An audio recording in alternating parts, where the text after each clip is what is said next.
Good evening, everyone. This is the George here, and I know it's been a long time since I've been streaming. There just hasn't really been any topics to stream about in the past few months, and I don't know. I just kind of felt like I was burned out with streaming, but it happens, and I do want to get back into streaming, even though I've been enjoying focusing on movie reviews. But I also want to get into some other topics, and of course, something that's stuff that's on my mind because in regards to the entertainment industry, not just movie reviews and movie news, also some of the behavior in the entertainment industry. And growing up watching Nickelodeon, watching a lot of the shows that were covered on the docu-series Quiet on Set, I for a while I've been it's been on my mind the last couple of weeks watching Quiet on Set. I've watched the series twice now. I've watched some clips from it, and I've also gone into more research on certain things that were covered. Now, fair warning, anyone who knows me when it comes to streams, whether it's on this channel or on other channels, knows that I like to have fun. I like to goof around and, make jokes, poke fun. This isn't going to be one of those streams because a lot of stuff came out from this Quiet on Set documentary that was uncomfortable to learn about, that was very inappropriate to learn about, gross, disturbing in many regards, and I needed to get it off my chest. I know people have been talking about Quiet on Set on YouTube for the last couple of weeks now, but these are just my thoughts after processing, after remembering some of the problematic stuff that came out before this, and some of the stuff that's come out in the last couple of weeks after this documentary. So these are just going to be my thoughts on what we learned about on Quiet on Set, some of the stuff that I knew about Nickelodeon ahead of time, and I'm not just talking about the live action stuff. We're also going to get into some of the disturbing stuff that happened with some of the animation stuff, with some of the animated creators and what they were accused of. And we're also going to talk about some of the accusations and things that were revealed after the Quiet on Set documentary. So, fair warning, if you haven't seen Quiet on Set, we are obviously going to get into some spoilers here. But if you have seen it or you don't care about spoilers, you already know about some of this problematic stuff because this stuff was revealed. This is going into stuff about Dan Schneider, the behavior that Dan Schneider has shown, which we had an idea about for at least the last 5 or 6 years or so when he was kicked out of Nickelodeon or, left Nickelodeon. So let's get into it because there is a lot to unpack. And I honestly had no idea where to start with this Quiet on Set documentary.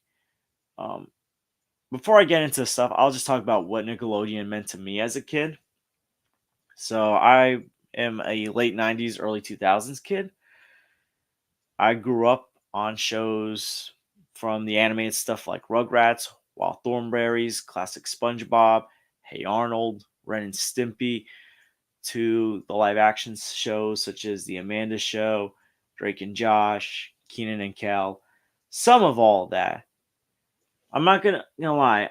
There's some things about all that that I don't remember as much about as I do with shows such as Drake and Josh and The Amanda Show. Those are the ones I have a lot more memories of.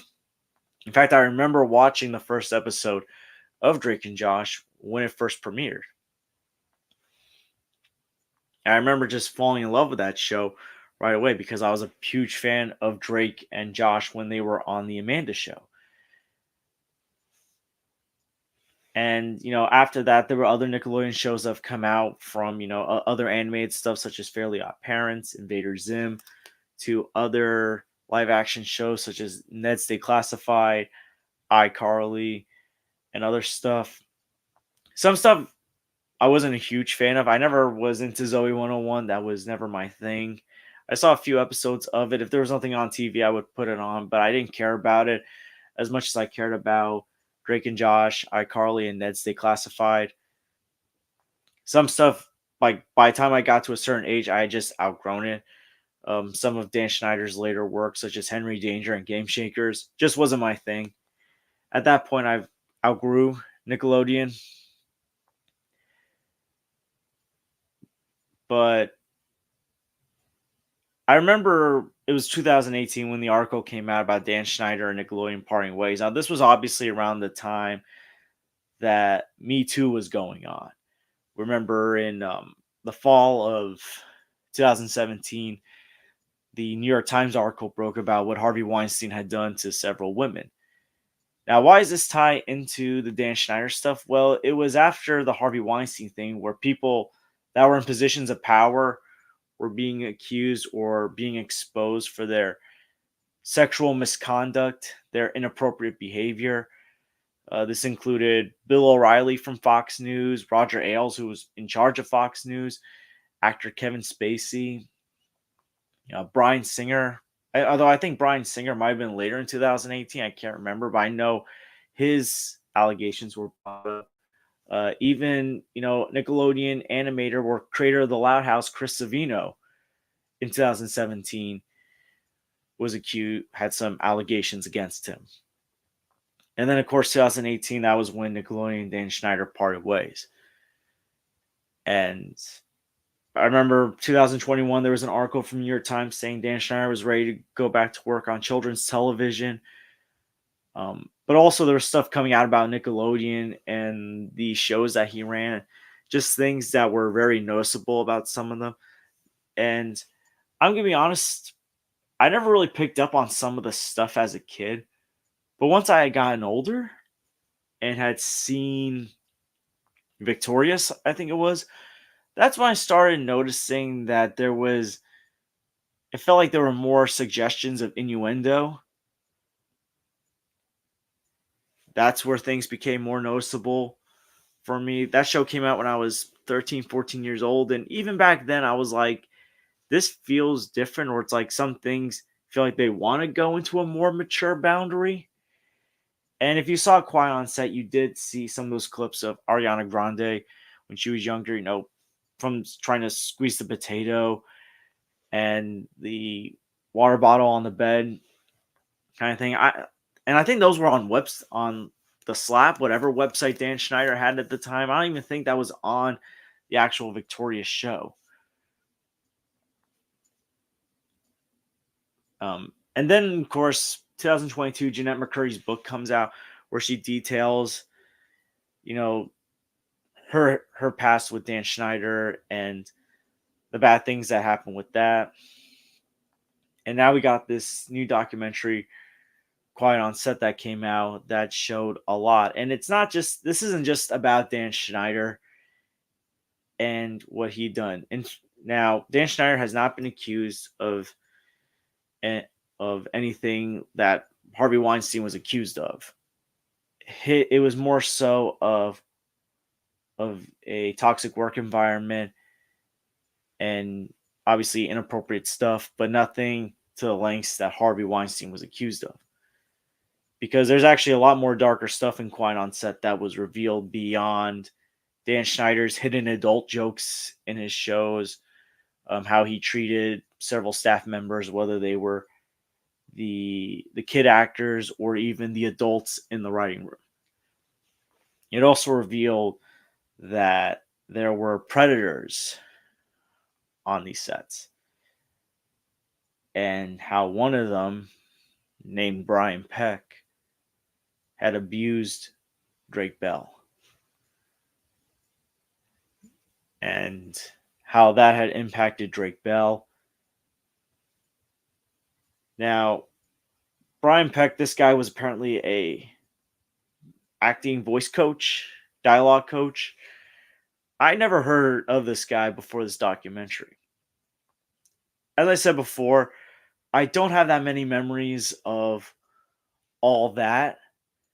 Hey, Blinded. When it comes to all that, I don't have too many memories of that show. as I said, I grew up more so with the Amanda Show and Drake and Josh. So I don't remember some of the segments on all that well. So I don't remember the Pickle Boy segments. Obviously, we talk about, Pickle Boy, all that. That's another, adult joke in there, but that's not the main story with Brian Peck. There's a lot of stuff. I like about it blinded. I'm already getting into the big stuff with this documentary. I hope my audio is not breaking up. But yeah, so Brian Peck, this guy, dialogue coach, he's had experience with working with other people. Then comes the stuff about okay, I'm gonna have to fix my audio. Let me see. Hold on, pause. And I'm really getting into an important part.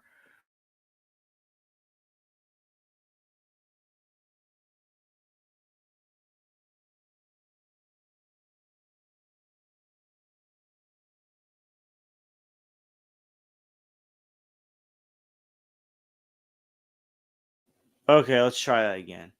Anyways, so Brian Peck, he was his dialogue coach, and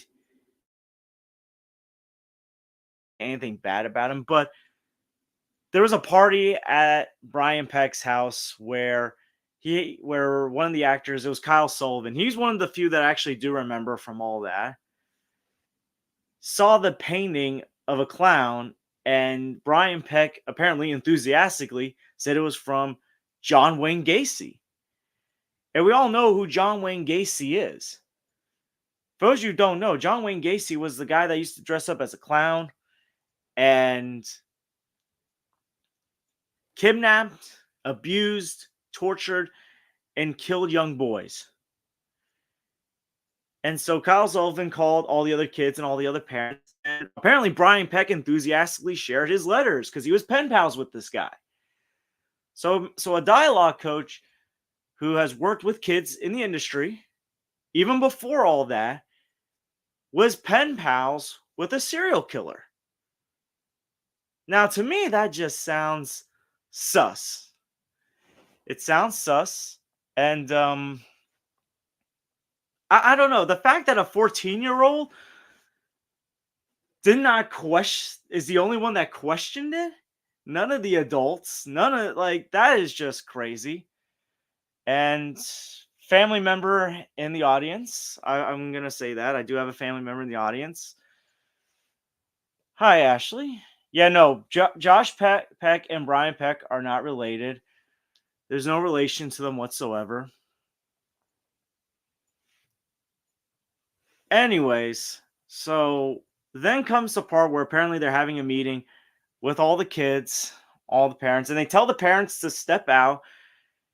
And the producers are telling the kids that Brian's not coming back, and they're trying to, figure out like who the kid was. And then the end of episode 2, it is revealed that Drake Bell was that actor.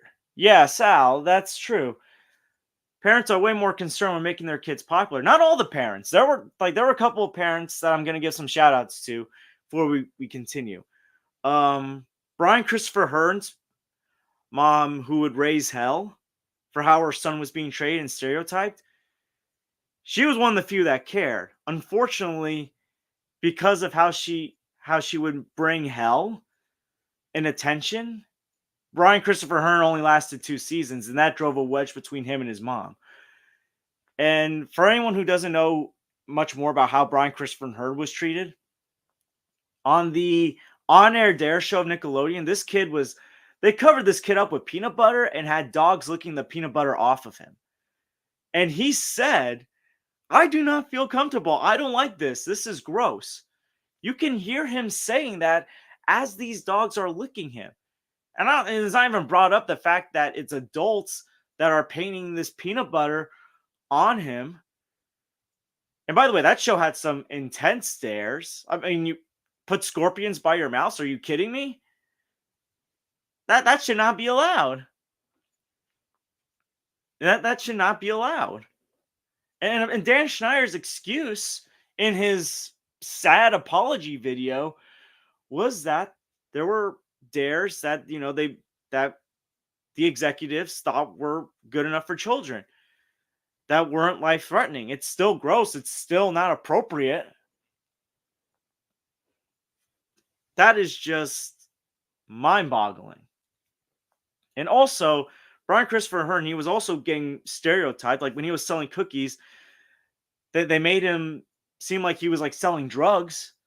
The little fetus segment where like a producer said like you looked like charcoal or something like that. And I know like that Dan Schneider gets celebrated for diversity and all that, but I don't know from how some of the black actors on all that were treated. He clearly didn't do the best job with them. Yeah, that kids guzzling sugar and coffee, like some of the things they had some of these kids do was just bizarre. Now back to the Brian Peck stuff though. So Drake Bell tells his story, and Drake Bell's dad is also on, talking about how he was very diligent with watching Drake as a kid, and how nothing sat quite right with him in regards to Brian Peck, because Brian Peck was very touchy. He was like very close to Drake, that made his dad feel uncomfortable. And if you've seen some of the clips that was shown with how Brian Peck worked with a teenage Leonardo DiCaprio and how touchy he's seen with Leo, yeah, I don't know if I would be comfortable with that either if I was a parent. Like this grown man is like touching him all around. It just did not sit. It does not sit right with me. And Leonardo DiCaprio hasn't said anything about Brian Peck or his experience, but we know he didn't write a letter of support. And oh boy, if you guys wait until we get to the letters of support about Brian Peck, if you didn't know about that already. So Brian had driven a wedge between Drake and his dad, putting all these thoughts into Drake's head that his dad's not gonna be good for him. And basically, Drake's dad was out as manager, Drake's mom took over, and his mom couldn't bother driving him to the Nickelodeon. I think it was Nickelodeon on Sunset Studio, one of the Nickelodeon studios, and he would stay over Brian's house. Dad specifically warned mom not to leave Drake alone with Brian Peck. And then Drake got into how one night he woke up and that's when everything happened. And that it was just getting worse, that Drake's current girlfriend at the time, her mom was the only adult that clearly saw something was up with Drake, that saw Brian's behavior was off because he kept calling Drake at the girlfriend's house. And even like before the assault happened, he was grooming Drake, taking him to trips to Disneyland, doing all this other stuff for him. And it got to a point where Brian, because they were also working on the pilot for Drake and Josh, Brian Peck was pressuring Drake into telling Dan Schneider to have Brian Peck play the dad on Drake and Josh. Because we all know, for those of you who don't know the story about the Drake and Josh pilot, the original pilot that was filmed, it was a different actor that played the dad. It wasn't the actor that would end up playing the dad for the final draft of the pilot and the rest of the show. Finally, Drake exploded in a phone call with his mom. The police came and they got Brian Peck. And he wasn't tried until 2004. And this guy only got 16 months. 16 months. And had to register as a sex offender. Now, first of all, 16 months was not enough. This man should have gotten more time. But that's not the crazy thing. This man got 41 letters of support from people in the industry, actors who have worked with Brian Peck. Now, they knew what he was accused of. This man basically admitted his guilt, and yet people still wrote letters of support for him. 41. That is just crazy. And by the way, after he got out of jail, Disney did not do a background check on him because he got a job on The Sweet Life of Zach and Cody, which came out, I think it was like 2005, 2006, 2006. So right after this guy gets out of prison, can't be near children, he's allowed to work on a children's show. And he even got a voice role on that show. I looked it up on his IMDb. He played this mirror that talked to uh, Brenda Song's character on the show. London? Yeah, he played the mirror on that show for a few episodes. Until obviously he was outed because Disney finally did their research and realized that this guy is a registered sex offender, but he still got jobs elsewhere. He worked on Charlie Sheen's anger management. And I know a couple years ago, actor Corey Feldman had accused Charlie Sheen of sexually abusing Corey Haim. Now, Corey Haim's mom has come out and said that Charlie Sheen never did that to Corey Haim. But still, that show, Anger Management, because I remember watching the pilot of that, it was like 2012. That was 12 years ago. So this guy was still getting work in the early 2010s. This was before what happened to Drake Bell. I'm talking about what he had done after Drake Bell. I know he was in X-Men and X2. I didn't even realize that he was in the X-Men movies. Yeah, he's in Boy Meets World. Oh, and we're going to get into that because I'm going to start bringing out the names of people who wrote letters of support for this pervert. And obviously, young Drake Bell, I think he's 17 years old when this trial happened. Still a minor. He sees all the people on Brian Peck's side. And that's like right there, as a young kid, you see the power of the industry. The sway that people in power have. And yeah, I know he was a dialogue coach, but he clearly had a lot of influence, a lot of connections to garner this support. That was just insane. Now, this is the only time I'm going to come to Dan Schneider's defense. Dan Schneider did not write a letter of support to Brian Peck. In fact, Drake Bell did admit that Dan Schneider, one of the few in the industry that knew what happened, supported Drake Bell, offered to help Drake's mom, and he did come out and say that he never hired Brian Peck, that Brian Robbins, the other guy that was in charge of Nickelodeon, I think, was the one that hired him. You know what? I'll take Dan Schneider's word for that. Despite all the other stupid and inappropriate stuff Dan Schneider did, I'll give Dan Schneider credit for that.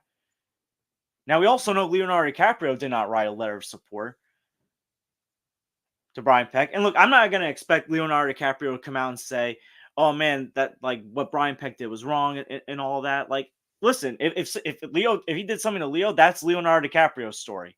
We're talking about Drake Bell's story. Everyone's got their own story with this.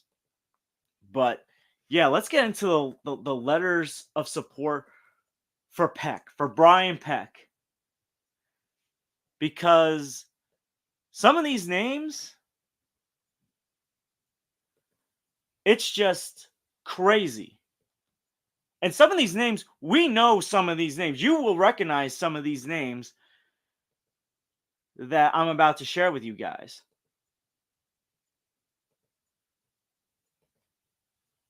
Hold on, let's turn this off. So, various actors and entertainment industry insiders wrote letters in support of Brian Peck, a voice coach and Nickelodeon actor who was convicted of child sex abuse, as revealed in Investigation Discovery's Quiet on Set: The Dark Side of Kids TV. So, Peck was arrested in August 2003 on 11 charges of sexual abuse. He was sentenced to 60 months in prison in October 2004 and was registered as a sex offender. Now, we didn't know that it was Drake Bell until recently, so the person was John Doe. Now, 41 people wrote letters of support for Peck, and these letters are used to influence the judge during sentencing.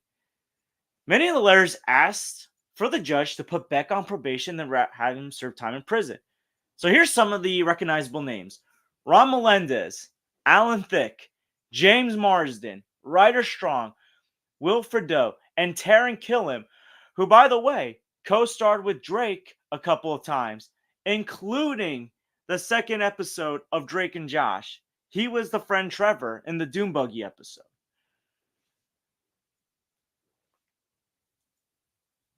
Recognize some of those names I just said? James Marsden, who played Cyclops in the X-Men movies. Ryder Strong, Wilfred Doe from Boy Meets World. Alan Thicke.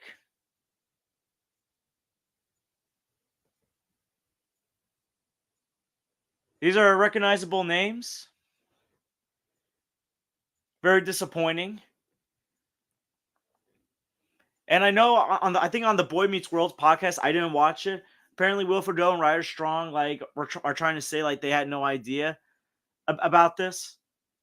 Bullshit. Bullshit. First of all, you guys were in your 20s when you wrote this. You're around my age. You guys were grown adults. You guys obviously probably got the details, or at least some details of the case. And by the way, Taran Killam is not the only one who would later work with Drake Bell after all this. Wilfred Doe, according to Drake Bell, did voice work with Drake Bell on 50 episodes of the Ultimate Spider-Man cartoon that was on in the early mid-2010s. So you worked with this guy who was the victim of a man that you wrote letters of support to. I also know, I don't know the name of the producer, but they did say one of the producers of X-Men also wrote a letter of support for Brian Peck. That is insane. That is gross. There were also some people, I don't know if it's mentioned in this article. Let me see if it is. Okay, well, let's get into what James Marsden said in his letter. I assure you what Brian has been through in the last year is the suffering of 100 men. What the hell does that mean? Are you trying to implicate that Drake Bell made a false accusation? What do you mean by what he's been through in the last year is the suffering of 100 men?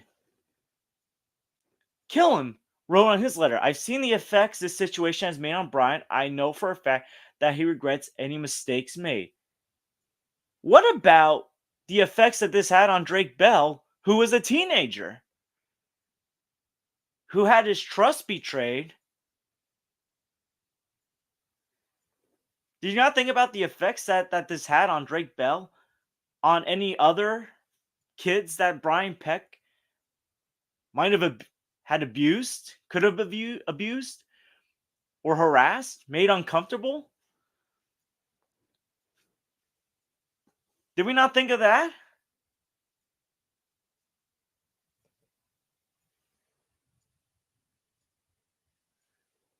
So here's basically what Strong and Fredo said. In telling me what happened and instantly spinning it to where it wasn't his fault, it was clearly the fault of his victim. My initial instinct, because the years I've been working with him, was, yeah, of course it can't be you, said Fredo. Excuse me, this is a kid that he harassed and abused.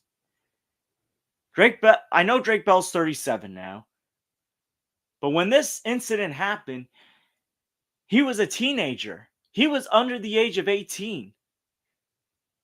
And by the way, even if Drake Bell was 18 when Brian Peck abused him, he's still abuse someone. He would still be abusing someone. What makes this situation worse is the fact that it was a child. It was Drake Bell as his teenager.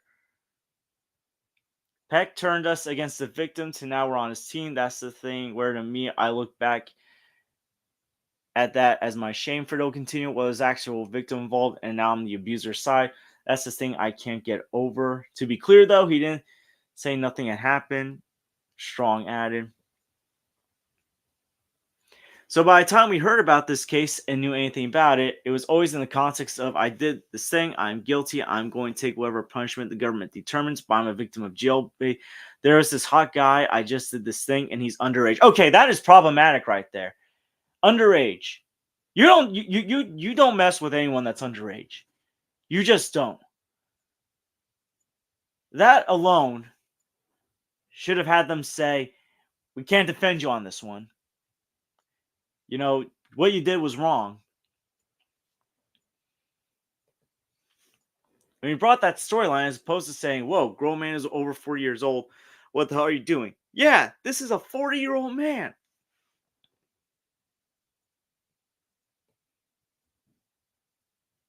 So, an Instagram post made by former Zoe 101 star Alexa Nicholas, who we will get into like her accusations towards Nickelodeon later on in the stream. She also appeared on Quiet on Set, and she addressed the Boy Meets World's cast letters. You cared more about Hollywood, Pizzagate, and Boy Meets World than a child that was molested by someone you defended and never apologized to, she wrote. And also, Bell replied to a post in which a fan defended the Boy Meets World cast. Will was 27 years old, and Brian told him what he did, wrote the Drake and Josh alumni in a post that has since been deleted. Many people turned away and said, no, I won't write a letter, but Fidel and Strong did. Will was not manipulated. Brian admitted it to him, and he wrote the letter anyways. Then he worked with me on many, many episodes of Spider-Man years later and never said a thing to me about it. This is because they were told their letters are going to be made public. Everyone thought the letters would be sealed forever and no one would ever see them. This is the publicist telling them how to get ahead of their story. Trying to say that Strong was a minor when no, he was 24 years old. He was 3 years younger than me when he wrote the letter.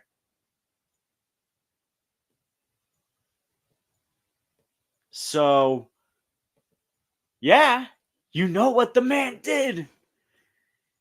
And you still wrote letters of support. And I don't know which people wrote certain other people wrote, but there was one letter where it said like it's not Peck's fault that he gave into his temptation. He's the damn adult in this situation. Some of the letters were victim shaming Drake Bell.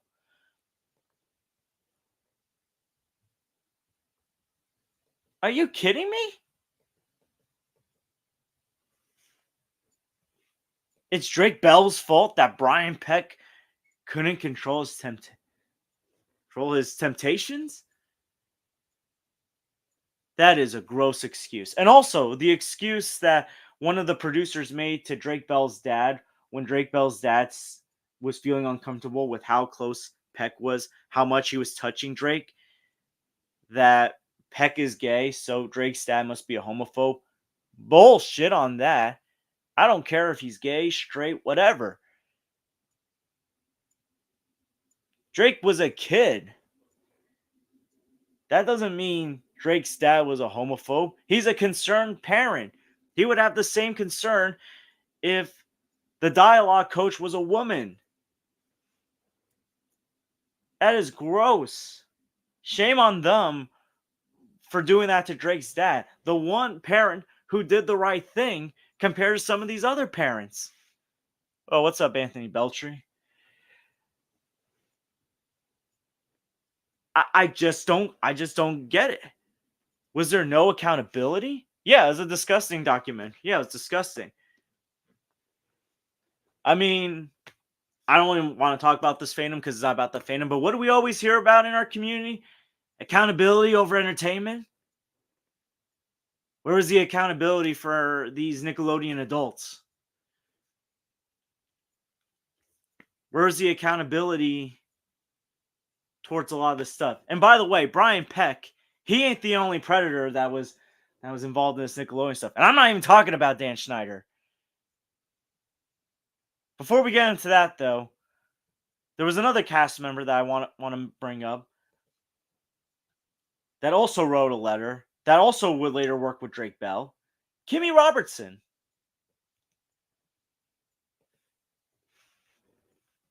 For those of you who don't know, Kimmy Robertson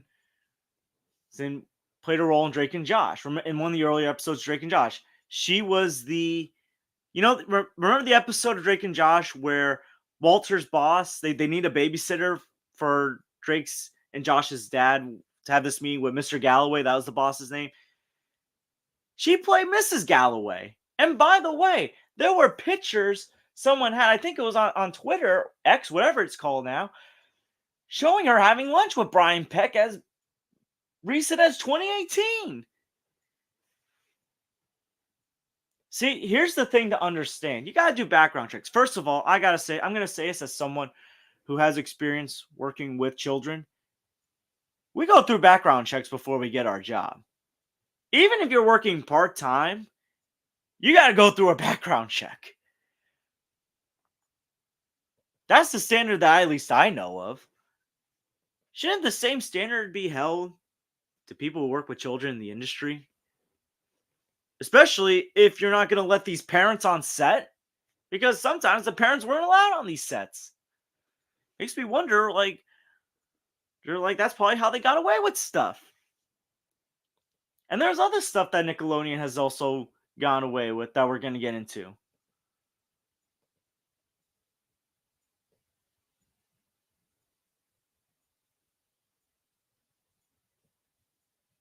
Okay, I'm going to close this out. But, well, there was another predator that was mentioned before Brian Peck, Jason Handy. Oh my goodness, that is another bizarre story. So we talked about, that there was this mom that was talking about her daughter Brandy. Her daughter was an extra, I think, on the Amanda Show, and she met, production assistant Jason Handy. Handy gives this girl the email. They're communicating, and first of all, I would never let some adult I just met give my child their email right away without I would make sure, if you wanted my kid to have a role, I would give them my email. I wouldn't want them to I don't want my kid to have the email. I would make sure I get the email. We're gonna get more into that with with Dan Schneider. Yeah, that was messed up as well. So one day, Brandy gets an email from Jason, and Jason Handy sends an image doing something very inappropriate. I'm not going to say the words, but very inappropriate, saying he was thinking about this kid. Brandy shuts the laptop, runs in her room. Mom asks her what's happened, and then they see what picture Jason Handy had sent. Now, this is where the mom makes a mistake. She doesn't go to the authorities right away because she's worried about her image as a parent. They think I'm a bad parent. No, what makes you a bad parent was the fact that you did nothing right away. You did nothing right away. And then later on, this guy got arrested for something else with another child. So, this thing could have been put to bed had you have done your job right away. And this Jason Handy guy, he acknowledges that he is the P word. He had CP on him. And he only got 6 years. And he also had memorabilia, stuff in bags from children he's interacted with. And by the way, actually, before I got on the stream, I looked up something about Handy, and I'm going to share it with you guys. It wasn't mentioned in the documentary. At least I don't think it was mentioned in the documentary involving Jason Handy. But I'm gonna mention it Just to show you how despicable of a human being that this piece of shit really is. And I don't care if the S words and the other words aren't okay to use. They're gonna be okay today. They're gonna be okay today. Find the thing. Okay, so this is about Jason Handy. So, um, he worked for Nickelodeon and fellow alleged abuser Dan Schneider in his mid-20s as a production assistant and chaperone for the kids. And he is self-proclaimed of what he is.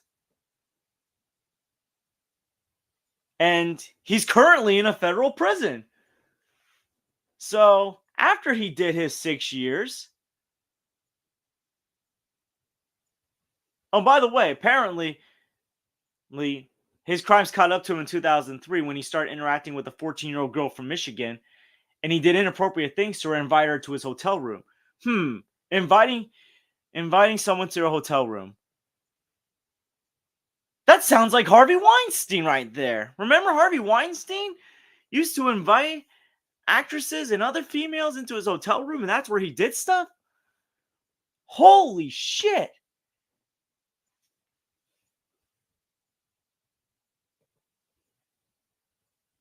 Oh my goodness. I didn't even know like that was how he finally got arrested. And then the Michigan police contacted the LAPD and they found 10,000 photos of children, 1,700 child sexual abuse material photos, Ziploc bag of tokens, in the diary where he admits and acknowledges that he is the P word.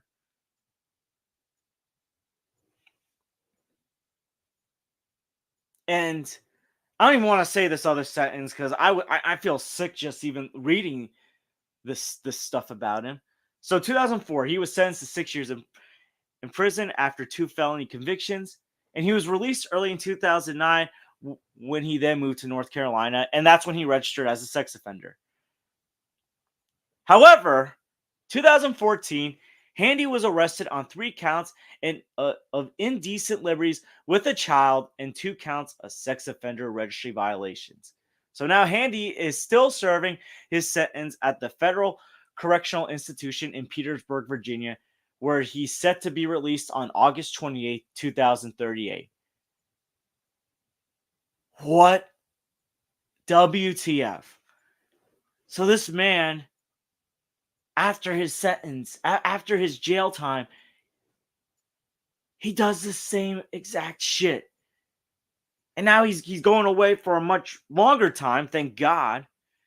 Thank goodness that this man shouldn't even see the light of day as far as I'm concerned. He obviously didn't learn his lesson.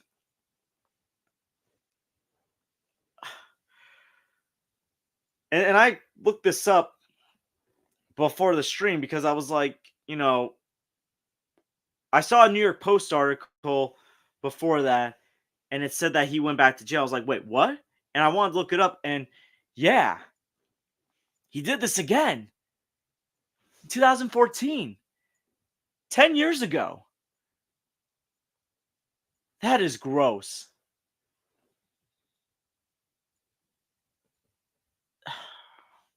Nickelodeon really has a terrible problem. And it just doesn't go with these people that worked on these live action sets. There were some other instances, and I'm not just talking about Dan Schneider, even with some of their animators and their creative, the creators that did animation. Now, that wasn't covered in the documentary. This is obviously focusing on kids' television, but Nickelodeon has a problematic past with these people who commit these terrible offenses. And we're going to start with John Kay of Ren and Stimpy, the creator of Ren and Stimpy. John Kay was accused of harassment and underage sexual abuse.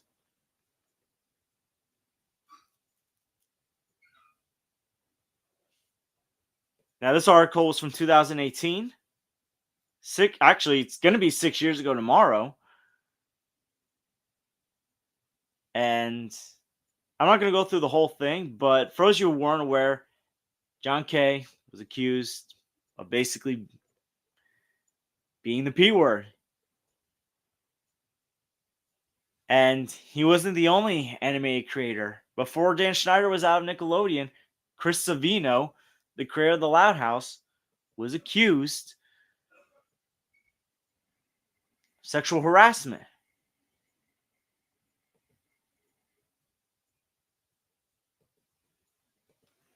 Now I'm going to put up that article. This one's from Variety.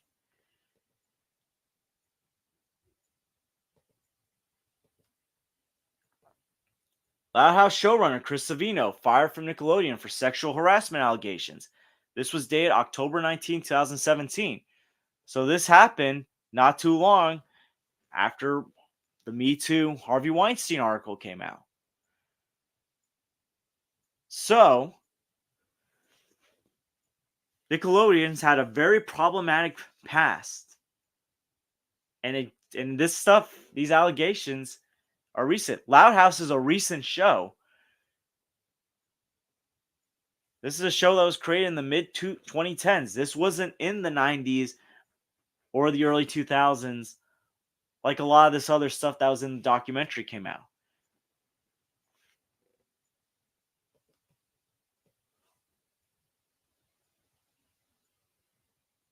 Dozen women had accused Savino of inappropriate behavior, and the network had booted him. We take allegations of misconduct very seriously, and we are committed to fostering a safe and professional work environment that is free of harassment or other kinds of inappropriate conduct. Now, that's a joke. That's a joke right there, because you guys let Dan Schneider get away with a lot. I mean, do you see some of the stuff that Dan Schneider did? Let's talk about the first thing I'm going to talk about with Dan Schneider will be as our friend Anthony Beltry in the chat posted. I'm gonna go back. They really let two females split the salary, like WTF? That's against the rules. Now, I'm not gonna. That was on Nickelodeon.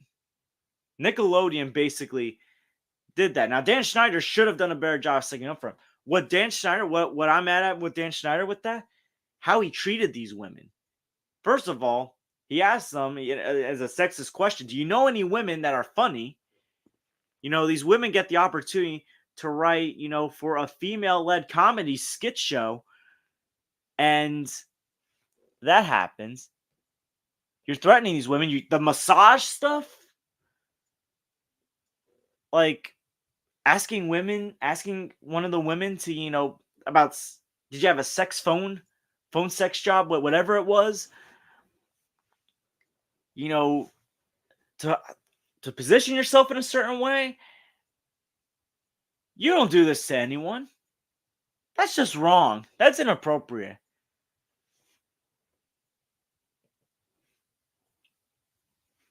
Yeah, well, we're gonna get into we're getting into the Dan Schneider stuff. Yeah, he got away with stuff for 2 decades.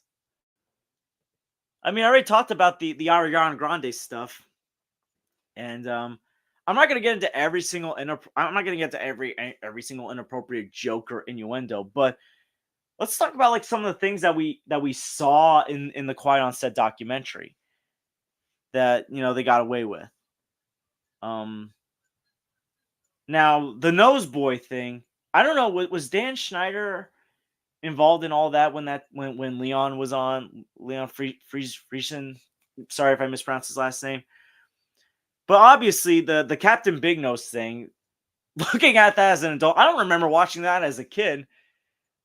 As I said before, I don't have many memories of all that, but just seeing that, first of all, Leon talks about just how uncomfortable he is in that costume. It's in the leotard as a young boy that's also growing. Obviously, how the noses looks like another certain body part, and then when he sneezes on the woman, the shot that looks like, very gross. Like, that is gross. And Leon even brought up Leon and also Katrina Johnson, who didn't complain about Dan Schneider in the documentary, but acknowledged has acknowledged some of the stuff that happened, they basically said no one ever complained to Dan because you wanted to be one of Dan's favorites because that could mean a bigger role. And you know what? The kids, I feel bad that they were put in that position because you obviously want to please people to get bigger roles. That's understandable. Unfortunately, it led to them having to hold in their tongue, to bite their tongue and not say anything about what was going on, how uncomfortable they felt. I mean, Brian Hearn, like, let's go back to the peanut butter thing. Poor kid got covered in peanut butter and had dogs licking him.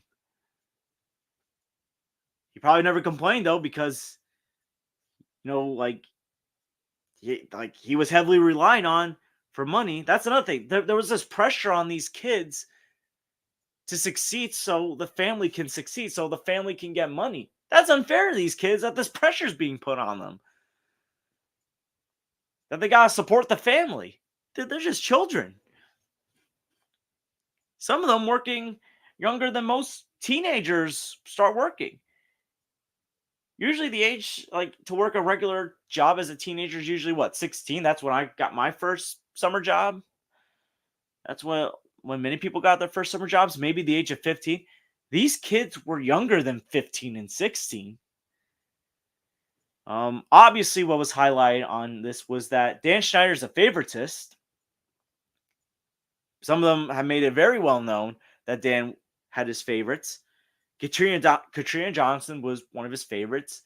But then because, Amanda Bynes was discovered, Amanda Bynes became Dan's favorite. In fact, he almost joined Amanda Bynes on another network. What I Like About You on what was it, CW or the Warner Brothers network at the time? Then, of course, Dan Schneider butting heads with other people, went back to Nickelodeon. But yeah, he was very heavily involved in Amanda Bynes' life. And by the way, I remember the Amanda Jacuzzi stuff.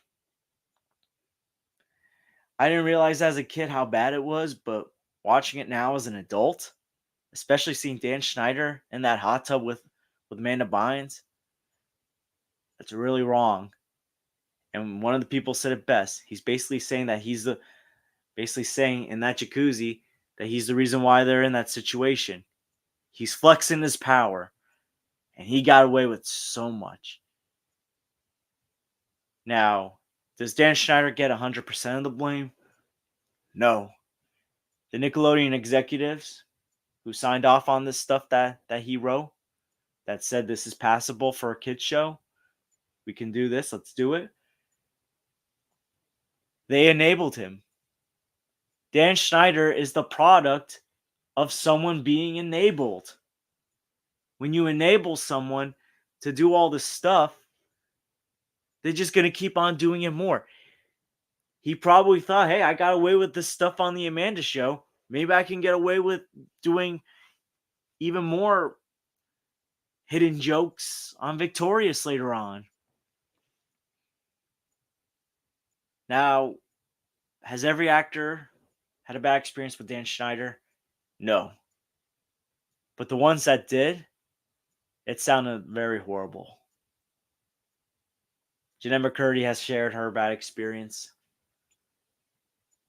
And even before her book, I remember hearing back in the mid 2010s when Sam and Cat was around that Jeanette McCurdy felt like they were playing favorites. Ariana Grande was being favored over her, allowed to miss, certain days when Jeanette wasn't. We heard those rumors before of Dan when the Nickelodeon producers favoring certain people over others. It was very apparent here. He had his favorites. And some people might have been a favorite but got pushed to the side when he saw something better.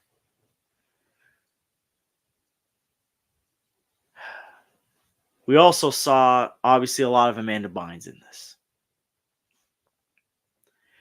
How Dan Schneider was involved in her trying to get emancipated.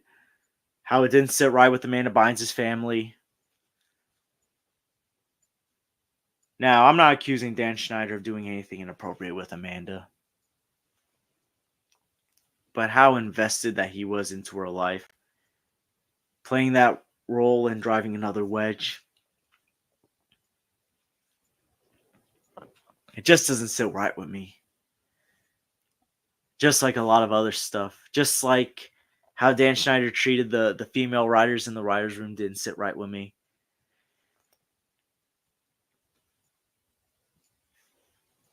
Um, we also heard from, Zoe 101 actress Alexa Nicholas, who has obviously been talking about Dan Schneider for a longer time than I think most people have.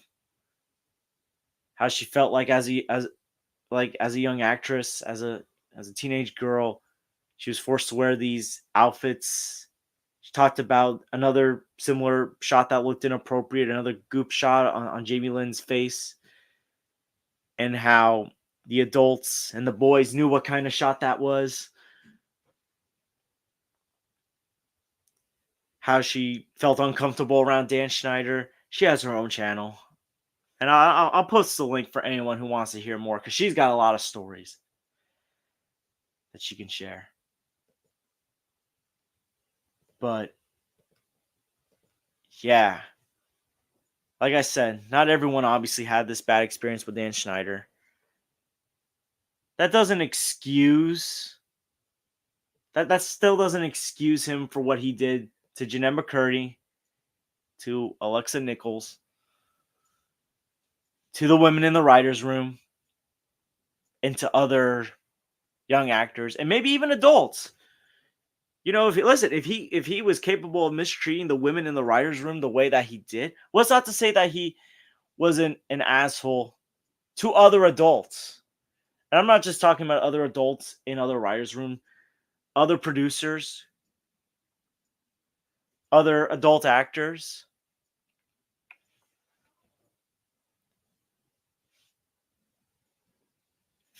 You know what?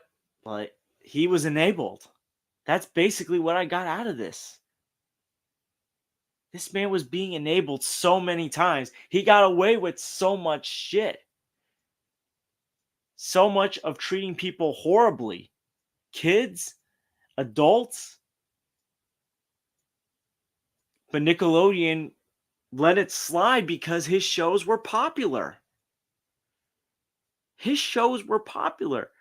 Look, I'm not gonna deny it. I've been rewatching some stuff from the Amanda shows since then. I've seen some stuff that has not aged well, but I've also seen some skits that I'm like, I still enjoy that skit.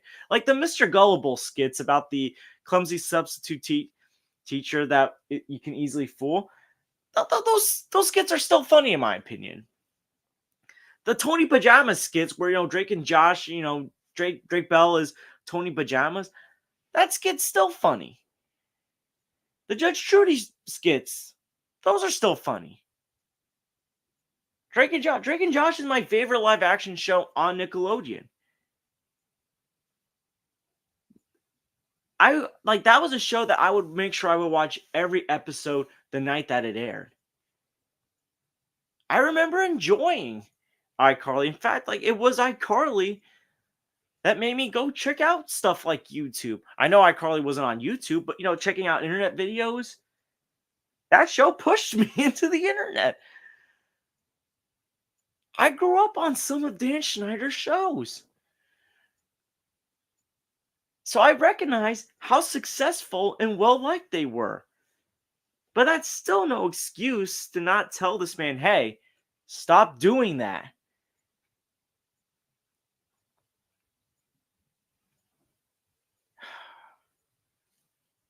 Now, hearing Drake, now, I want to go back to Drake Bell. Hearing his story was very sad. And, compared to a lot of Nickelodeon stars, his career was still better than a lot of these other stars. He got to be in other stuff, in other movies. He was the voice of Spider-Man, Ultimate Spider-Man. He also got into, his own troubles, including child endangerment in 2021. Not excusing that behavior. That's still not acceptable behavior. But I can tell that this had affected Drake a lot. and that he contained this for a while. And I'm happy that he's sharing his story and that he's getting the help that he needs. Sometimes it just takes a lot to share your story. And I also and he seemed to have recognized that he was not going down a good path. I've seen him do a couple of interviews since the documentary, and I don't know, he just looks better ever since the documentary. It's like he got this big weight off his chest. As far as anyone that was a co-star of Drake's, Josh Peck has reached out to Drake Bell privately. I know they've had their ups and downs throughout the years, from Drake getting upset that Josh didn't invite him to the wedding, the making up, then Josh keeping his distance. But Josh reached out privately, and Drake said that Josh is helping him through this. Drake has nothing but positive things to say about Josh, and Josh is throwing his support out there for those who were abused, mistreated, harassed. Good for Josh. Nancy Sullivan, who played Drake's mom on Drake and Josh, has also shown her support for Drake. Today, Kenan Thompson came out in support of those who had their accusations. Now, Kenan Thompson, one of the few who had been very successful post Nickelodeon, never got into any trouble, no arrests, no drama. Kenan Thompson has had a really good career. He's one of the few people that I still enjoy on SNL. But he has put his support for the victims, and I like that. I'm glad to see that even if you weren't mistreated, even if you got the benefits, you had a good time, you recognize that some people didn't have a good time, because that's the truth. There are environments out there that we could have the best time, but we aren't. But other people are just being miserable. You might be the favorite of the showrunner, of the boss, but then there are people that are being mistreated. This isn't just the entertainment industry. This is like any job, but it sucks even more in the entertainment industry because that's like a matter of, can I get more roles or not? I mean, we all saw how connected Brian Peck, the sex offender, was.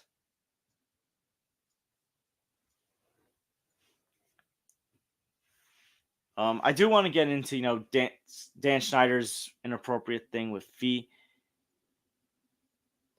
I mean,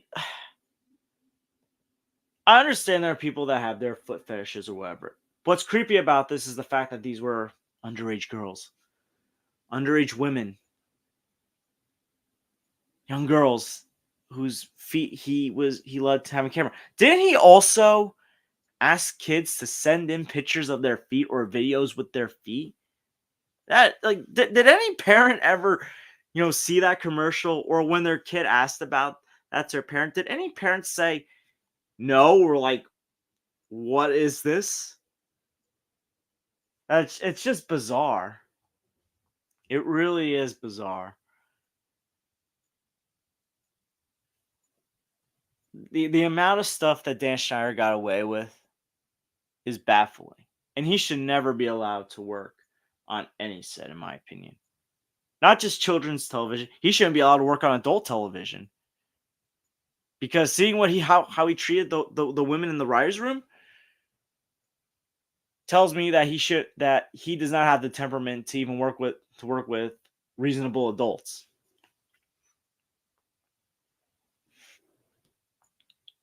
And watching this documentary also shows that there's a reason why Disney tends to have more child stars break out and have bigger careers than Nickelodeon. And look, some Nickelodeon stars have gotten good careers. Ariana Grande's had a great career. Kenan Thompson, great career. Josh Peck, Miranda Cosgrove. Some of them have had really good careers. Some of them are not problematic. Some of them never had these issues. And look, Disney has had their fair share of child stars that have gone down dark paths or just could never break through.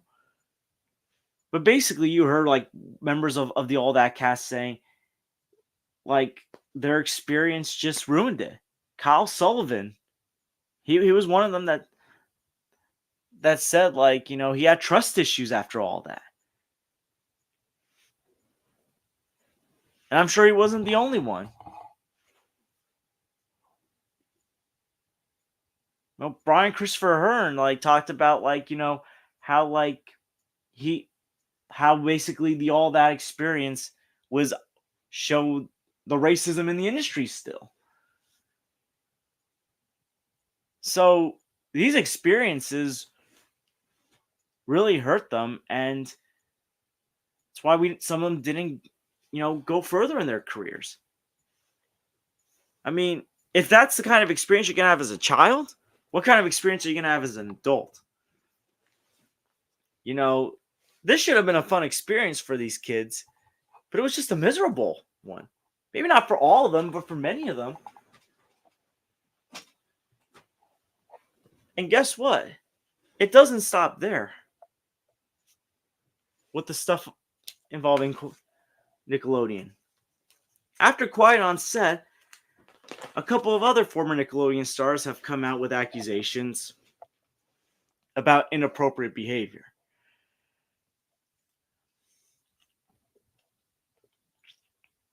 Um, and we're gonna get the first one we're gonna get into is actually more recently.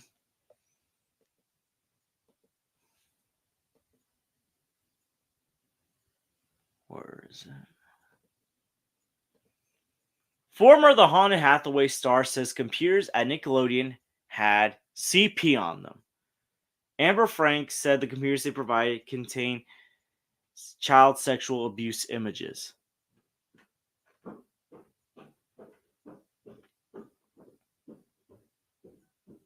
No one was held, and according to her, no one was held accountable. Nothing was done. No investigation. They never even found out where it came from and who was responsible. These laptops had this stuff on them. Didn't know where it came from. And it's beyond heartbreaking to know that a company that was employing children failed miserably at protecting them. That's true. And the Haunted Hathaways, this show came out, when was it? I don't think it says it right there. I'm going to look that up real quick. When did Haunted Hathaways come out?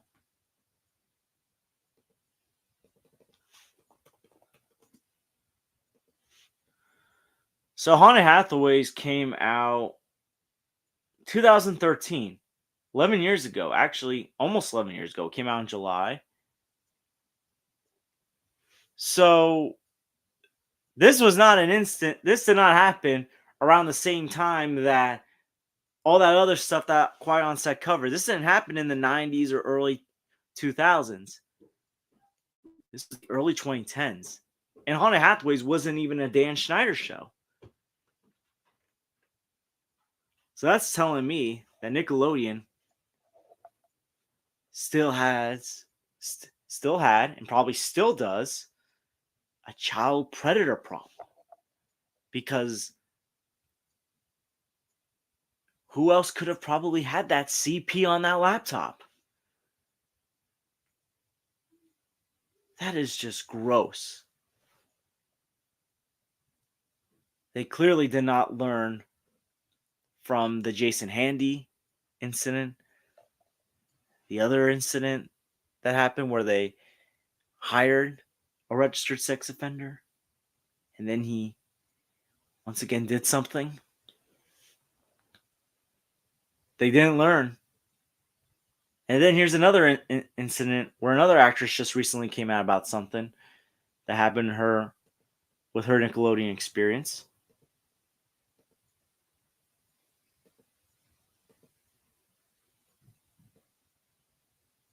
Nickelodeon alum Ali D'Ameco, sorry if I mispronounced that name, claims she was forced to kiss 30-year-old man on Naked Brothers Band as a teen. I remember Naked Brothers Band, never got into it, just I didn't enjoy it, even as a kid.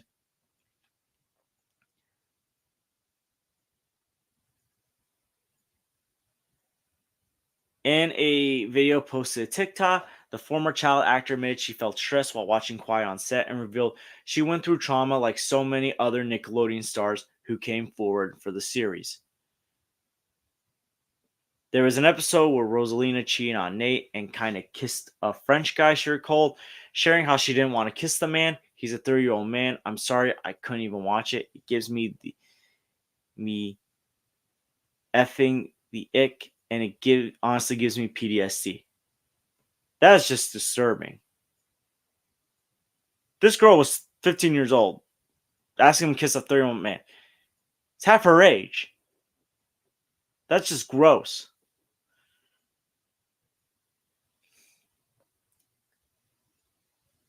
I'm watching this Quiet on Set documentary, and it's talking about how integral and vital it is to create, especially when it's a kids cast, to create an environment where kids feel comfortable saying no or I don't feel comfortable with this, Demeco continued. And I'm like, yeah, maybe they do express that though. It's also more important to create an environment that listens to the kids and actually does not make them do things when they don't want to do them. Despite allegedly telling producers many times that I didn't want to do it, and her mother's protest, she claimed that they made me kiss this 30-year-old man when I was like, what, 14, 15, and pretty much made me feel like I was going to lose my job, that I might be fired if I didn't do it. Now, we've heard this story similar stories with Quiet on Set, where, some of the All That cast members, like Leon, they never complained about, how uncomfortable they felt. Now, that was a decade before Naked Brothers Band. So this kind of culture was still going on. So reps for former Naked Brothers Band showrunner Polly Draper and Naked Brothers Band executive producer Albie Hedge did not immediately respond to people's requests for comment. People has also reached out to reps at Nickelodeon for comment. In another instance, Demeco also alleged that producers pressured her into having her first kiss on camera. In the series' first season, the show featured an episode that centered around Nate and Rosalina's kiss. Because she was only 12 or 13 at the time, she and her mother refused to have the moment unfold for the first time on camera. They threatened me that I would get fired, that I would never work again in this industry, that my career was over, she said in a TikTok video posted in November, adding, there was a female producer who was very upset and looked at me and said, you haven't had your first kiss yet. And she grabbed me and kissed me. And then she said, there, your first kiss is over. You had your first kiss. Now go film. WTF to that. You mean to tell me that an adult producer grabbed a 12, 13-year-old girl and kissed her? How the hell is that acceptable? How? That that should be considered. That should be good. Is it me? Like, should that should be considered sexual assault in my opinion? You basically kissed this 12, 13-year-old girl. Oh my goodness. How the hell was this allowed?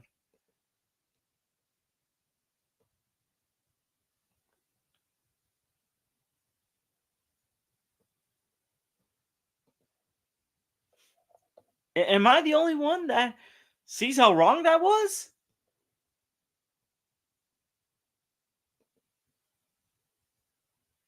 Oh my goodness. So, obviously, from what you've heard, this didn't just happen on Dan Schneider shows. This happened on other creator shows. From devices having some very inappropriate stuff on them to producers forcing these kids into doing stuff that they didn't want to do. That was very inappropriate. That producer that did that to that girl, by the way, she should be arrested. I'm sorry, that is just wrong to do.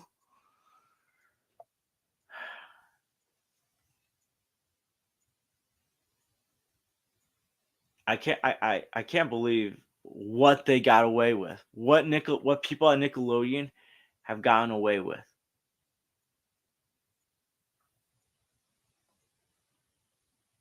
And from what it sounds like, Scott Freely's shows didn't have these problems, and that they classify in Big Time Rush. Which I'm gonna say, I have to get into the Ned Stay Classified thing. So we know that the Ned Stay Classified cast, they got their own podcast. Devin Werkheiser made this very idiotic video poking fun at Qui on set without watching it, and wasn't taking the Drake Bell stuff seriously. Drake Bell rightfully called them out. Devin issued an apology. Him and the cast did watch Quiet on Set, and they did cover it on their podcast.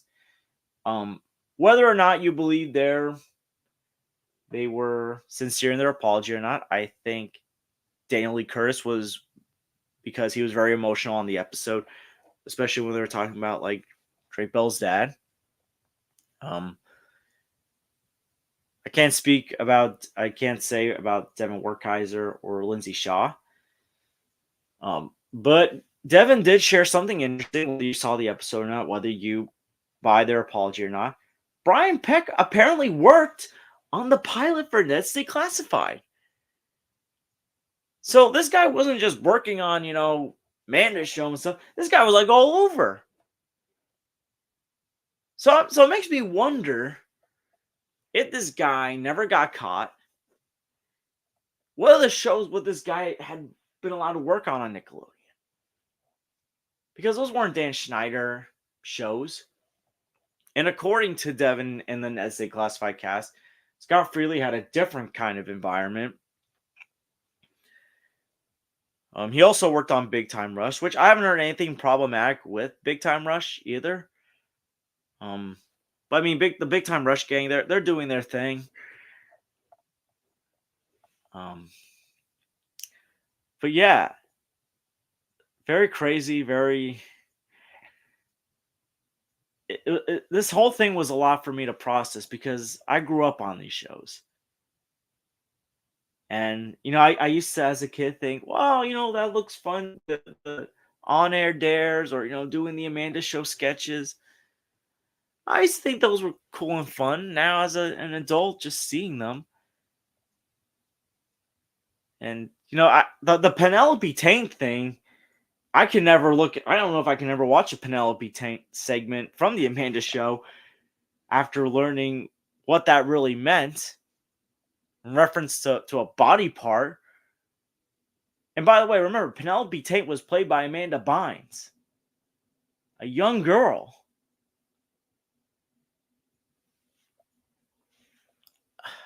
I just don't get it. I don't get it. And look, I get it. Not every joke on a Dan Schneider show was inappropriate. There are some jokes that were funny. Drake and Josh has a lot of jokes that I still find funny. But obviously, there was also some that just did not age well. That obviously have a hidden inappropriate message to them. A lot of the foot stuff from iCarly, looking back, gross, inappropriate. And I started noticing this stuff when Victorious first came out. I was 13 when that show came out.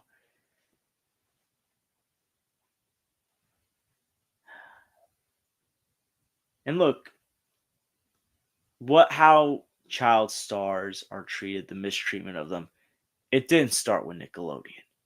We've heard this story before. I mentioned earlier in the stream, about Corey Feldman and Corey Haim, what they went through as child stars. What happened to Corey Haim as an adult. What we've seen, how Corey Feldman, what happened with him. It's been going on for decades. Doesn't matter if it's Nickelodeon, the film industry, Disney. Something needs to change.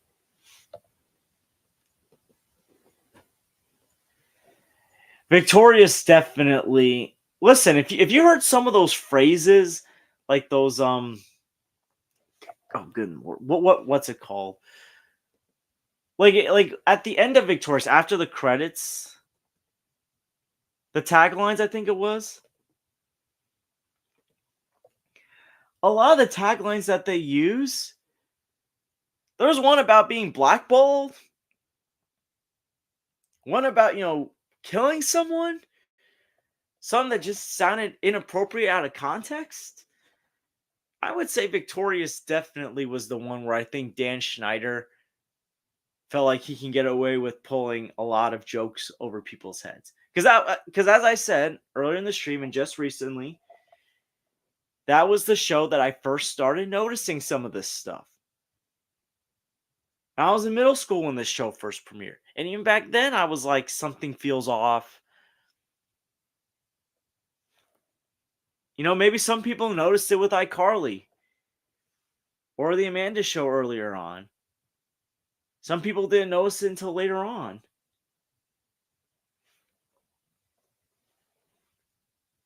And remember, this man, Dan Schneider, he is one of two recipients of a Lifetime Achievement Award. The only other one that got a Kids' Choice Awards Lifetime Achievement Award, I gotta highlight that, Kids' Choice Awards Lifetime Achievement Award. The only other one is Optimus Prime, a fictional character. But you know what? Optimus Prime deserves it a lot more than Dan Schneider ever could. And I think, seeing all those actors,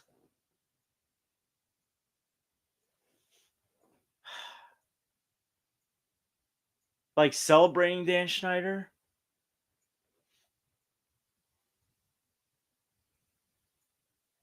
I get it. Maybe stuff didn't happen to them, but I would hope after hearing Jeanette's story, hearing the story of others, that you understand just how bad that was. And something needs to change. Now, I'm not a parent. I don't have any kids. If I ever have kids, though, I don't know. I would never want them to go into the industry. I mean, let's be real here. I mean, he's had this toxic work environment for a long time, dating back to the Amanda Show, based on how he treated those female writers. So that was like 25 years ago. He's definitely been protected for at least 25 years. Maybe even before that, with some for that.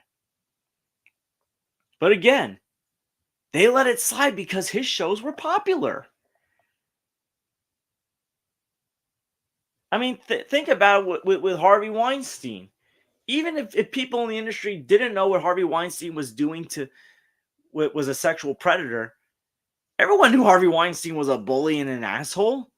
But they still went to work. But they still would do movies for Miramax and the Weinstein Company because he would. Miramax set itself up as the perfect gateway for people who are into independent film, for young actors and directors and writers to get into independent film. Look at how young some of these people were when they won their Oscars. Ben Affleck and Matt Damon were in their mid-20s when they won for the screenplay of Good Will Hunting. Gwyneth Paltrow, late 20s when she won for Shakespeare in Love. These people, when they are recognized as assholes, they still get a pass because their movies and their shows were incredible. Like, they got a pass for it.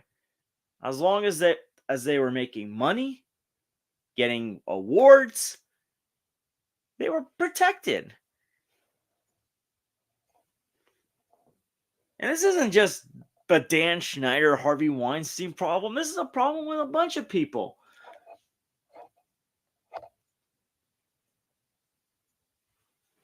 As long as you're delivering for the company, they're gonna keep you on.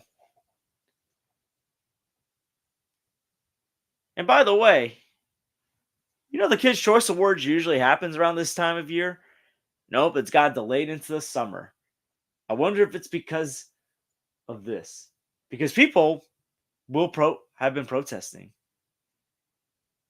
Alexa, so Alexa Nicholas, she leads a lot of these protests against Nickelodeon. And you know what? Good for her.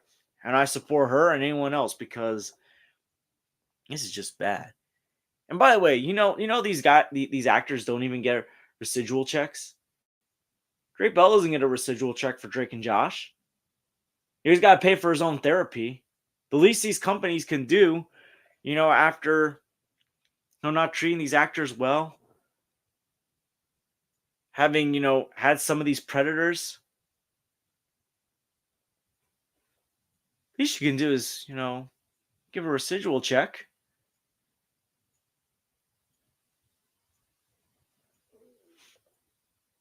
Yeah, I mean, I don't follow WWE, but I heard her Vince is going through something similar. That's what I mean. The people in power, they get away with so much because of success, but it's like at the expense of people's pain, their mental health, their physical health. I mean, I'm gonna say this. I feel lucky. I don't work the biggest job. I'm not gonna say my job is. I don't work the biggest job though. But you know what? I feel like I'm treated well. I feel like I'm in a good environment. That's probably why I've stuck around for so long.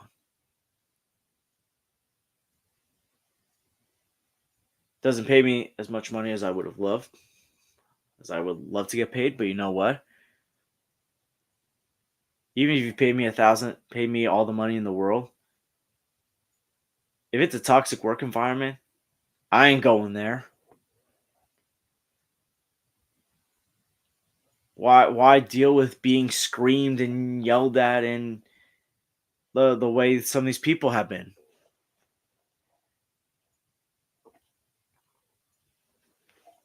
It's not worth it. It really isn't. It's just a shame that these kids felt all this pressure and I can't tell parents how to parent your kids. Everyone's got different styles. But really, really put some deep thought in, into if you want to put your kid into the industry or not. Because this isn't going to end with Dan Schneider getting kicked out of Nickelodeon. I just showed you two events that happened that weren't even tied to Dan Schneider shows that was obviously inappropriate and wrong.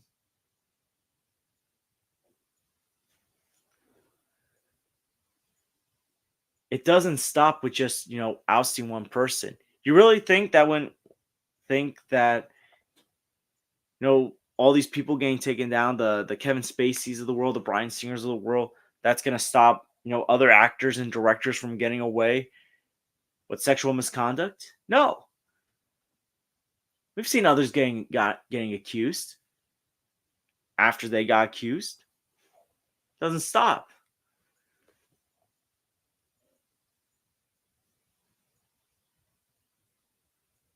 What people need to work on in any industry, especially the entertainment industry, creating environments that will make the kids comfortable, that will allow parents to have more access, that does not put kids in uncomfortable positions. Something needs to change. And it was announced this week that there's going to be a fifth episode of Quiet on Set.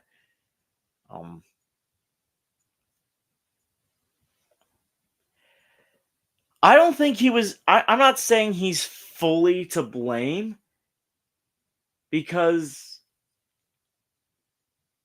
I mean Amanda Bynes, didn't she start having problems in the 2010s? Because I think after Dan left, What I Like About You, was he? I don't know. Was he out of Amanda's life afterwards? I think he's played a certain role though.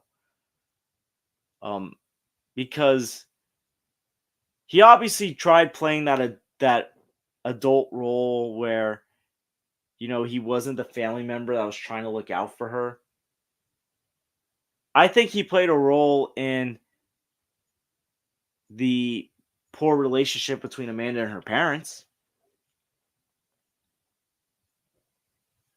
And yeah, Amanda Bynes hasn't watched this documentary, nor did she want to be involved.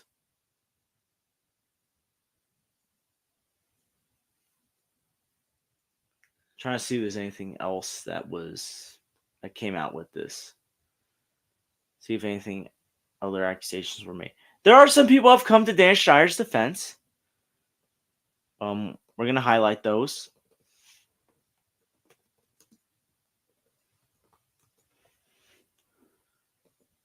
Like, it's hard to believe, but there are some people who have defended Dan Schneider.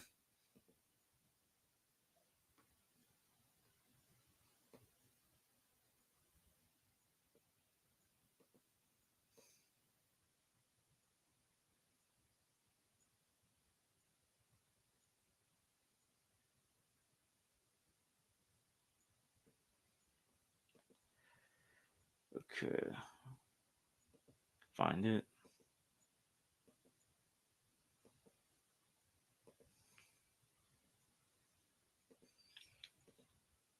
So Chris Massey, who was on Zoe 101, his mom came to Dan Schneider's defense and basically putting the blame on the parents of the affected children.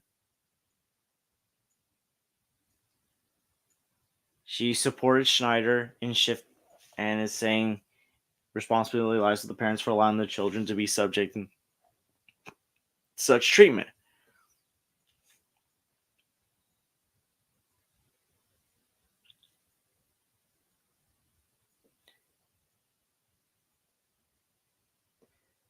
And I mean, listen, I understand you want to feel grateful to someone who gave your kid, helped your kid's career out. But here's the thing. Yes, parents should be held responsible because they sign off on stuff. And from what it sounded like, it was all with the all that situation and the on-air dares thing. Brian Christopher Hearn's mom was the only one that really seemed very vocally against stuff. But that still doesn't defend the fact that Dan Schneider did this uncomfortable stuff and Nickelodeon people enabled him. Yes, there were some bad parents in this situation. However, Dan Schneider should have known better. There was another person that came to Dan Schneider's defense.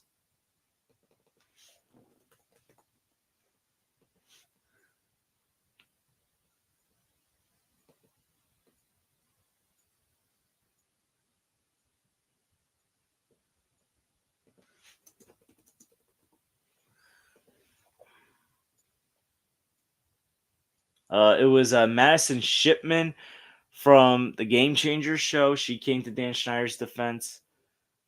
Apparently, it was like an Instagram post. Let me find it.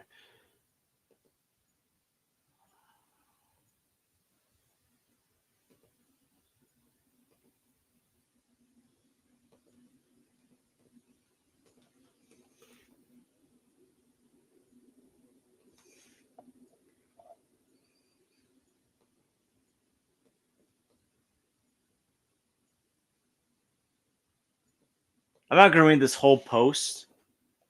I don't know if I'm gonna share, but basically, she came to Dan Schneider's defense and was like bringing up how Dan Schneider was like the only one that helped Drake Bell out with his traumatic experience.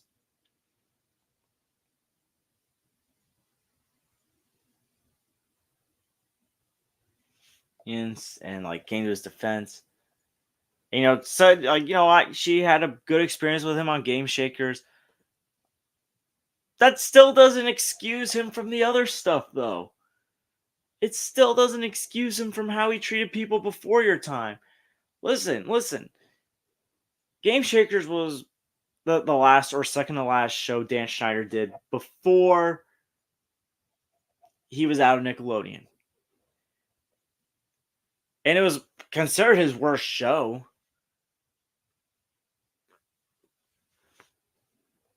And there's been some, and there's stuff about her that I'm not gonna get into it because it's not my business. And I don't want to shame anyone, but after her time in Nickelodeon, like now that she's an adult, Madison Shipman, she's gone into Playboy. And I mean, I'm not questioning her life decisions, but still, I I just don't get it. There's actually like a New York Post article where she said, "I joined Playboy after being repressed by Nickelodeon." That's just weird. I'm not even gonna comment on that. I'm not opening up that can of worms. Yeah, listen, there was a lot of stuff that we looked past as a kid, or we didn't fully understand as a kid.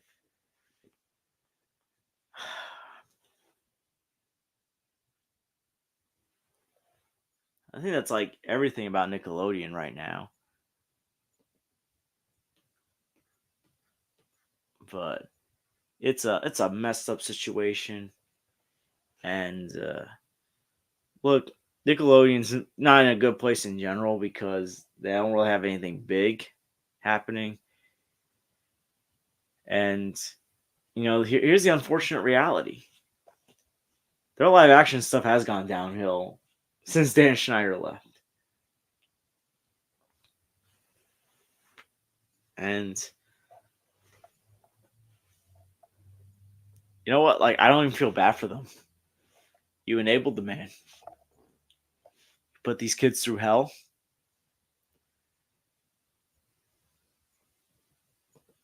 I mean, you got SpongeBob and Loud House, but what else do you got? Anything else you cancel after a season or two, whether it's live action or animated. And just recently, you know, Viacom Paramount announced that their Rugrats reboot and other animated stuff that was original stuff getting washed away from Paramount Plus.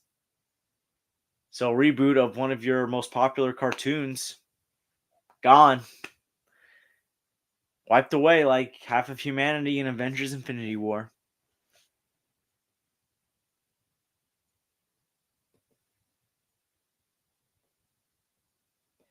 They're not in a good place right now as it is.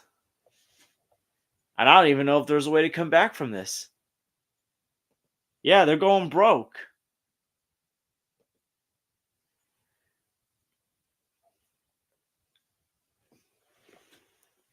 Um, and I stand with with these victims. I stand for what they want to do. And I know there's been so many channels on this platform that have covered the stuff that have gone into more depth than I have. And again, I don't usually do this kind of content. Will I continue to do this kind of content? I don't know. Because this was just sad. I can't look at my childhood shows the same way again. It's like, yeah, there's stuff that like you pick up on shows, you're like, oh, like that's like an adult joke right there. And I'm not just talking about Nickelodeon stuff, there's been Cartoon Network stuff, Disney stuff, movies that have had like hidden adult jokes. But none that have ever left a sour taste in my mouth now that I'm an adult.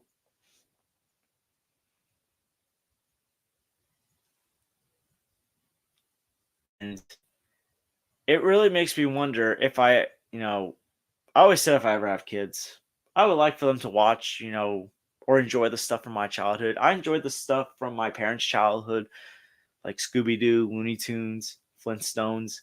I grew up on the same on those cartoons just like my parents did and loved them. I always hope if I ever become a parent that my kids can enjoy the stuff that I enjoyed as a kid. Now I'm very wary as to what stuff I would show them. Not all the stuff, but at least like some of the Nickelodeon stuff that I grew up on, definitely. Do I expect other actors and actresses to come out about their experience? I'm not gonna. To me, the only actors that should really come out are the ones that wrote those letters to Brian Peck. There's no excuse. There's no excuse. You knew what Brian Peck had done, and yet some of you shamed the kid. This is why it's tough for victims to come out. Because when they come out, they get shamed. Because Drake Bell's not the only one that came out and had people against him. Look what happened when Brendan Fraser came out against the Hollywood executive that molested him. He got blackballed, blacklisted for like a decade.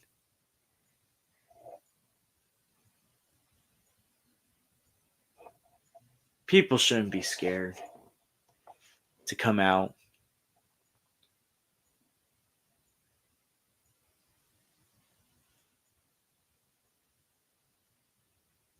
I did talk about that, and that is earlier in the stream, and yeah,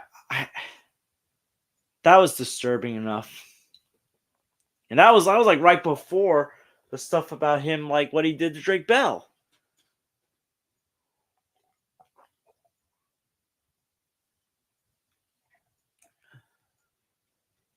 And I remember learning about John Wayne Gacy in forensic science in high school. And as a teenager learning about that was like one of the most traumatizing things I learned about. And I learned about a lot of scary stuff in forensic science.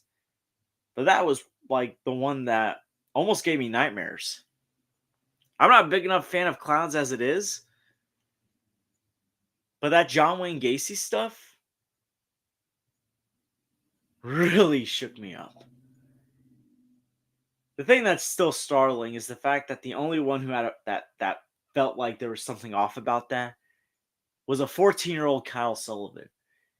And now I understand why he's got trust issues. Because an adult that everyone trusted, Pickle Boy, Brian Peck, was so happy to be pen pals with a serial killer.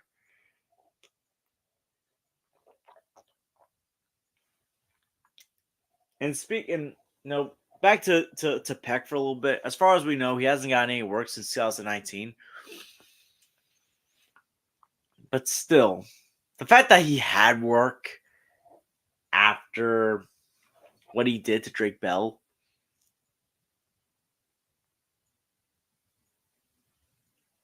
is mind-boggling.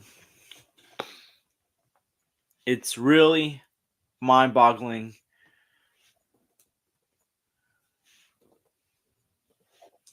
I think any adults that had enabled this behavior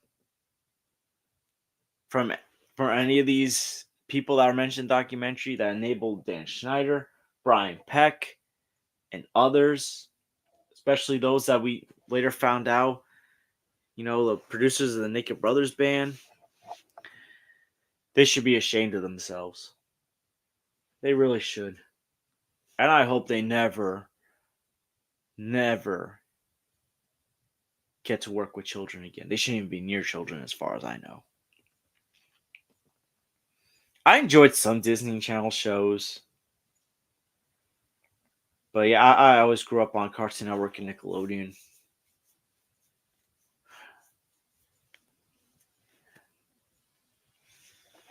And as far as I know, nothing else has come out. Guess we'll see if any other Nickelodeon stars will come out. I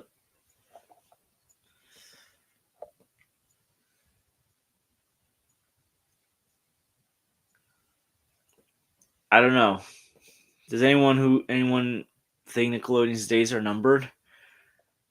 I honestly don't see how they can come back from this. I really don't. It's bad enough that their shows aren't doing that well.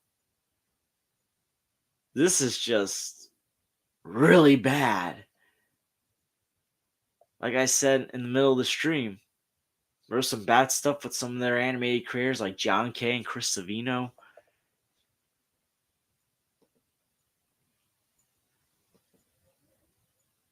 And I think there's gonna be more people telling their story when episode 5 comes out. Which I think before the stream, I'll look before I end the stream. I'm gonna share what Quiet on Set's episode 5 is gonna cover from what we know. And yes, I will be watching that, and maybe I'll do a video or stream reacting to it, talking about it. Probably not as long as this one turned out to be.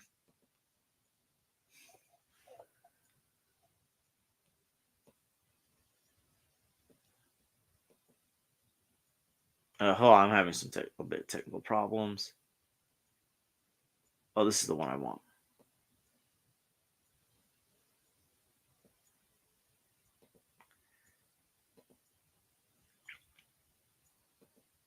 Okay, Quiet on Set to launch 5th episode, Breaking the Silence with new Drake Bell interview and more. So we're gonna hear more from Drake. It's gonna launch on April 7th on Investigation Discovery and then stream on Max. Now, by the way, if you have ID Discovery on your cable package or on TV, and it's on, you should try and watch it. If you got Max, go watch if you haven't watched Quiet on Set already. So this new episode of the unscripted series detailing the alleged on-set treatment of child actors, primarily at prolific children's TV producer Dan Schneider's Nickelodeon shows in the 90s and early 2000s, will feature earlier subjects, including The Amanda Show and Drake and Josh star Drake Bell. All that cast members, Giovanni Samuels and Brian Hearn, we've mentioned Hearn a lot on the stream, Hearn's mother, Tracy Brown, as well as new interviewee, all that cast member Shane Lyons, who will be interviewed by journalist Soledad O'Brien for an important discussion about the industry then and now. There has to be an important discussion. Episode 5 will be building off the revelations explored in the first 4 episodes and include a conversation led by O'Brien on where the industry can go from there. I also just want to point this out about the industry. The silence from other people about this in the industry, like, celebrities like to react to stuff. A lot of celebrities that don't have ties to Nickelodeon have been kind of quiet. And look, I get it; they weren't Nickelodeon stuff.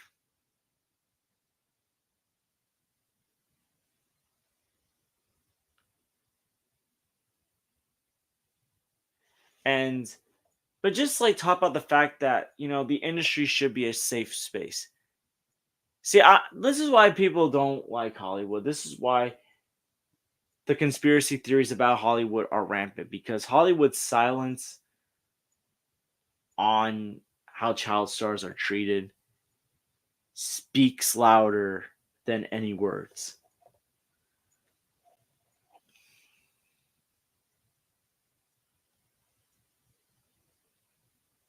Are you referring to Jamie Lynn Spears getting pregnant as a teenager?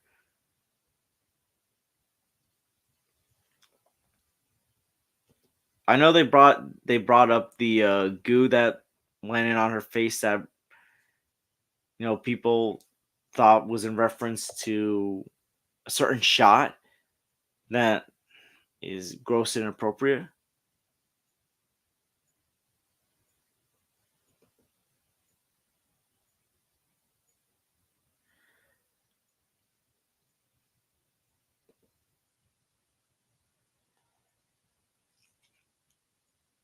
But yeah, I feel like I think I've covered everything. This stream's been almost 2 hours. I'm not going to go the full 2 hours because,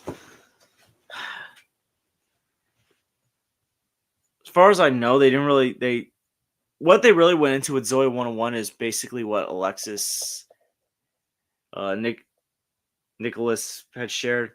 Didn't really get much into Jamie Lynn because I know Jamie Lynn got pregnant at 16, but it's not like she went on a downward spiral similar to Amanda Bynes. She still got work in the industry, so it's not like she ever like got hurt with her career. It really focused much more on the stars who had troubles post Nickelodeon.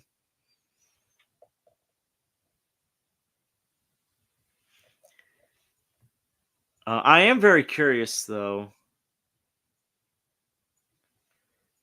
Oh, that's neat. Hey, if you have a channel, can you put the link in there in the chat? Well, wait, you're not a mod, so you won't be able to. But like, if you want to like put your link, I'll see if I can check it out because I know tomorrow I'm probably gonna see the new Godzilla movie, but that's probably gonna be in the afternoon because I have off tomorrow. Um, but yeah, no, this is just very disheartening, and I hope we can do better as a society. But yeah, those are my thoughts. I don't know if I'll be doing more content covering this kind of stuff. Maybe I'll do like videos if more stuff comes out.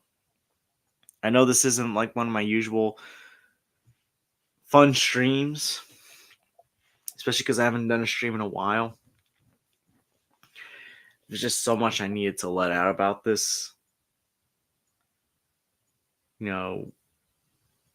But yeah, if you've seen Quiet on Set, let me know in the comments what you thought about it. Um, I didn't cover everything because I also wanted to cover other stuff that came out afterwards. Um, like I said, maybe when episode 5 comes out, maybe I'll do a video or stream talking about what was shared. But yeah, these are just my thoughts on Quiet on Set. Now, overall, as a documentary, I thought it was, it did its job very well. Um, I I don't feel comfortable grading something like this because this is capturing the trauma that former kid actors went through.